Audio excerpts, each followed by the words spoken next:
अहाना के सामने अब सत्य और न्याय की परीक्षा खड़ी थी। दुर्गा माता जी की आरती के समय पुरानी परंपराओं और नई सोच का संघर्ष हवा में गूंज रहा था। क्या अहाना अपने परिवार की इज्जत बचा पाएगी या हवेली के गहरे छिपे रहस्य सब कुछ खत्म कर देंगे? हर मोड़ पर रहस्य और चुनौती इंतजार कर रही थी।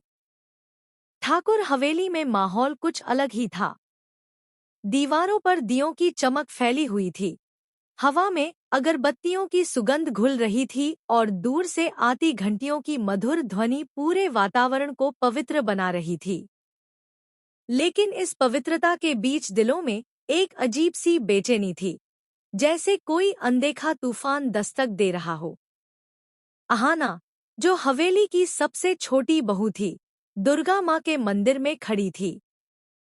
हाथों में आरती की थाली लिए उसकी आंखों में भक्ति की लौ ही नहीं, बल्कि एक नई क्रांति की चिंगारी भी जल रही थी।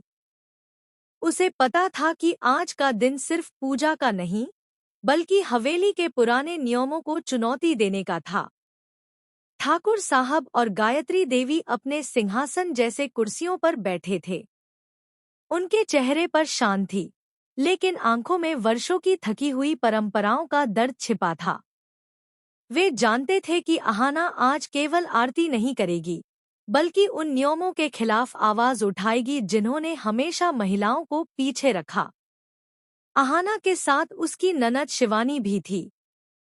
हवेली के कठोर नियमों से तंग आ चुकी शिवानी ने कान में फुसफुसाया, भाभी, अगर आज हम चुप रहें तो यह हवेली हमें कभी अपना नहीं मानेगी। हमें अपनी आवाज बुलंद करनी होगी। अहाना ने एक गहरी मुस्कान दी। उसकी आंखों में अटूट इरादा चमक रहा था।